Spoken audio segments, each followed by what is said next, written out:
Olá, sexto ano! Vamos estudar agora mais um assunto que tem como título Vida, um quebra-cabeça com muitas peças. Estudo da célula. Encontramos no planeta Terra matéria viva e matéria não viva. Essa matéria não viva também podemos chamar de inanimada ou de elemento não vivo. Todos os seres vivos apresentam as seguintes características comuns. Eles nascem, crescem, reproduzem-se e morrem. Necessitam de uma fonte de energia para sobreviver e são formados por células. Tais propriedades não são observadas na matéria inanimada, ou seja, na matéria não viva. O que não é vivo não nasce, não reproduz e não morre.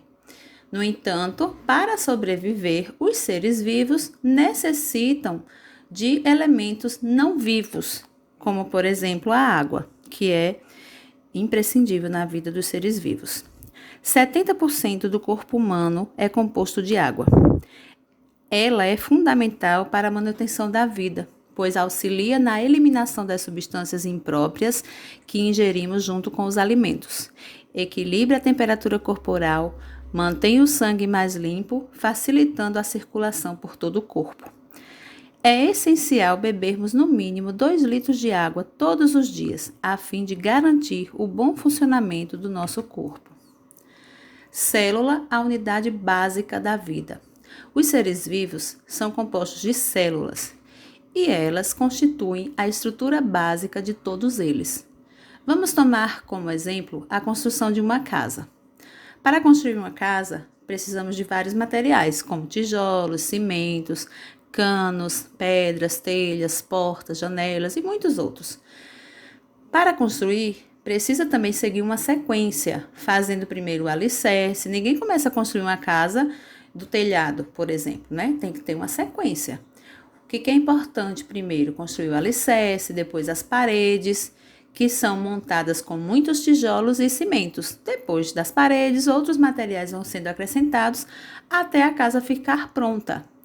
Comparando a formação da vida com o processo de construção de uma casa, diríamos que as células são como os tijolos usados na construção no caso dos seres vivos. Quantidade de células. Os organismos podem ser unicelulares ou pluricelulares. Os organismos ou seres unicelulares são formados por uma única célula e os pluricelulares são formados por muitas células. Exemplo de seres unicelulares, que só tem uma única célula. Micro-organismos, como bactérias, protozoários e algumas espécies de fungos. E esses micro-organismos, que possuem apenas uma célula, não podem ser vistos a olho nu, só com o auxílio de um microscópio.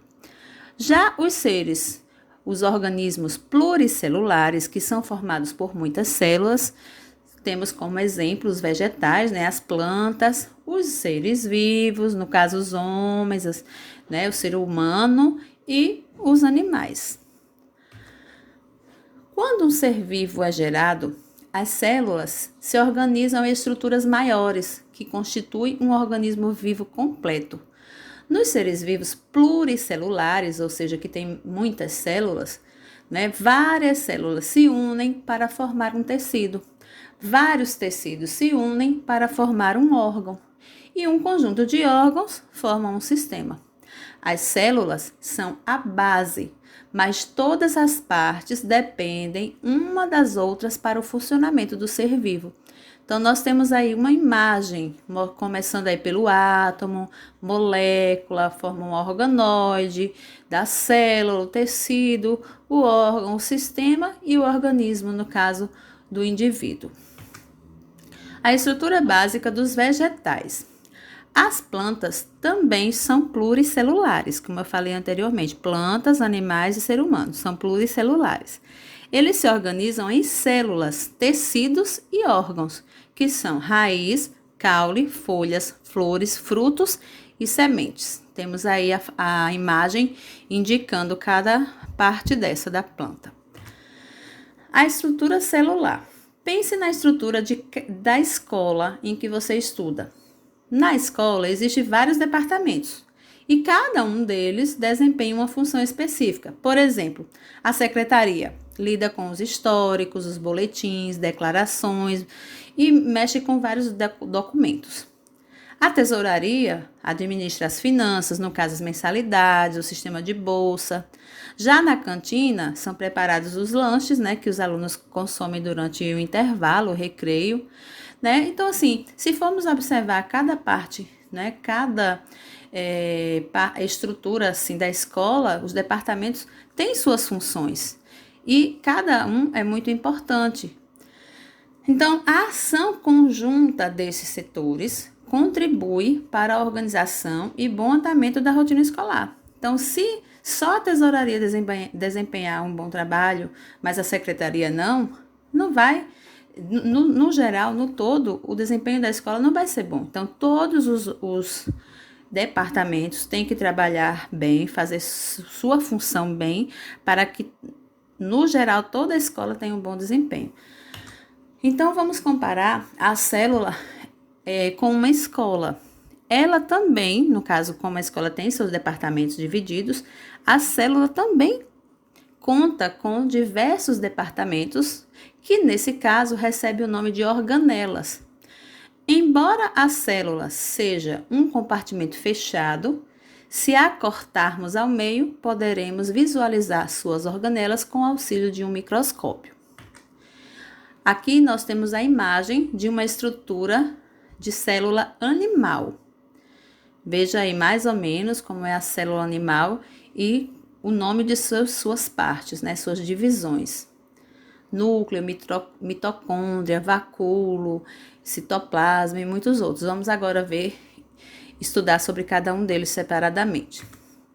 Membrana plasmática, vocês podem localizar aí a membrana plasmática. Todas as células têm membrana plasmática, que é como se fosse uma espécie de muro que delimita a célula, assim como os muros e os portões da escola. Ela tem a função protetora, realiza o controle de que pode ou não entrar na escola. Então, os portões da escola faz o controle de quem vai entrar, quem não vai entrar, a hora que vai entrar, quem deixa de... Entendeu? Então, a membrana plasmática é como se fosse o muro, como se fosse o portão da escola, que delimita, que controla, que tem essa função de proteger a célula. O ribossomo, vamos imaginar agora a receita de um bolo. Para fazermos um bolo, precisamos ler e interpretar a receita antes de começar a produzir. Na célula, esse papel de ler e interpretar é desempenhado pelos ribossomos, que podem estar livres no citoplasma ou aderidos às membranas de outras organelas. Então, os ribossomos têm o papel de ler e interpretar tudo que condiz ali na célula. Os lisossomos, formados no complexo golgiense, ou também podemos chamar de complexo de Golgi, o lisossomo é responsável pela digestão intracelular. Assim como o estômago digere os alimentos que consumimos, o lisossomo digere as moléculas que entram na célula.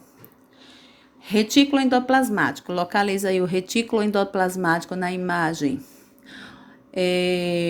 Os ribossomos aderidos ao retículo endoplasmático granuloso leem a receita, no caso, como se fosse a receita do bolo, mas nesse caso é a receita do DNA, e produzem diferentes tipos de moléculas, as quais entram nos retículos granulosos e não granulosos, que funcionam como uma agência dos correios, efetuando o endereçamento dessas moléculas para diferentes partes da célula.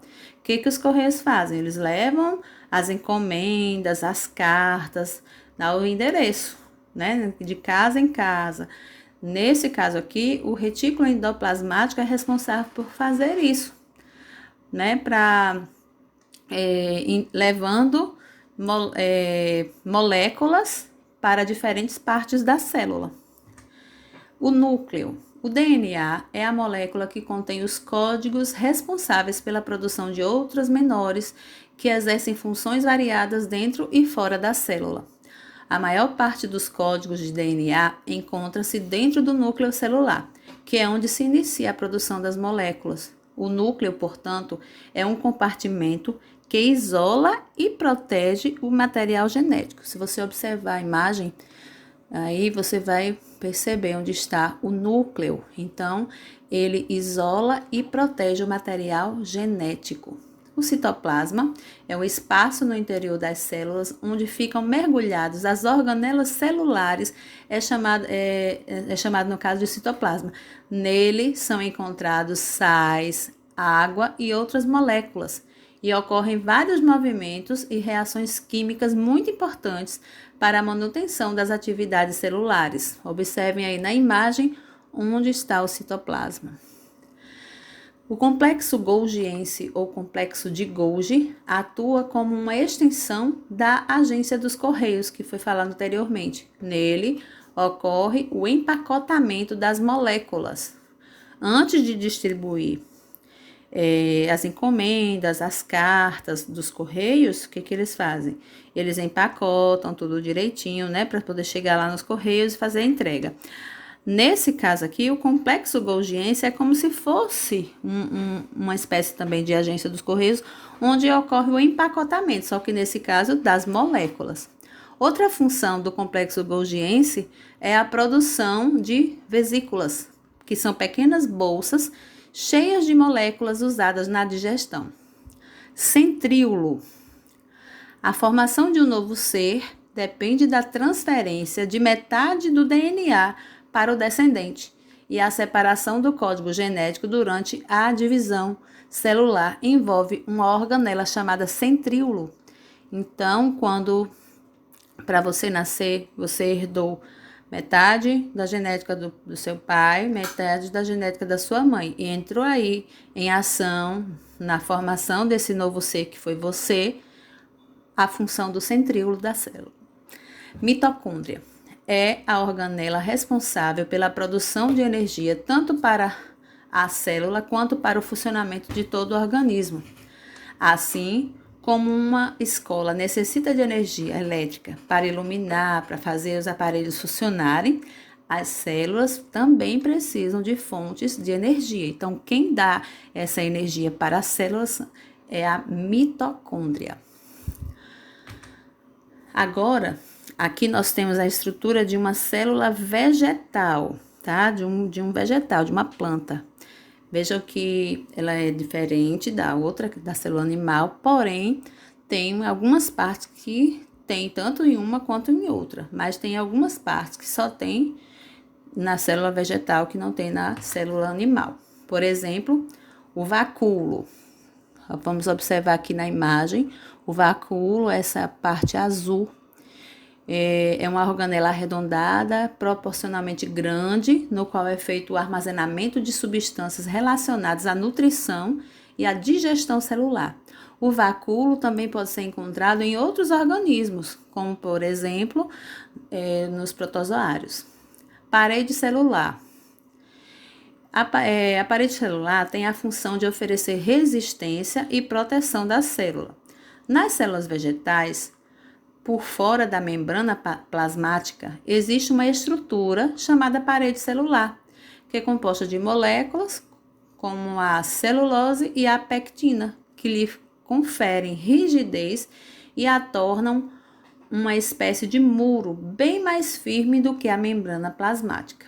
Temos também aí na célula vegetal os cloroplastos. Vamos observar aqui na imagem os cloroplastos. Vejam que são essas partezinhas verdes, tá? Tem vários aí. Então, a energia de que todas as formas de vida precisam para viver é extraída dos alimentos. Os vegetais produzem o próprio alimento por meio da fotossíntese. Para que esse processo ocorra, são necessárias 3 coisas: água, gás carbônico e luz solar. Então, não tem como realizar fotossíntese sem água, gás carbônico e luz solar. A água é captada pelas raízes das plantas, que aí se espalha pela planta até chegar nas folhas, que são os principais pontos de ocorrência da fotossíntese. Isso ocorre porque nas folhas existe uma grande quantidade de cloroplastos, que são organelas que contêm a clorofila, que a clorofila é um pigmento que dá de cor verde, que absorve a luz solar.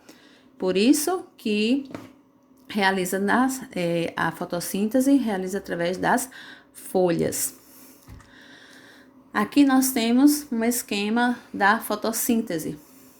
A água que está lá no solo, a raiz vai captar essa água, que vai mandar pelo caule, que vai chegar até as folhas, que vai absorver a luz solar e vai ocorrer todo o processo de fotossíntese, que é a alimentação das plantas. Espero que vocês tenham entendido e qualquer dúvida é só me procurar. Beijos!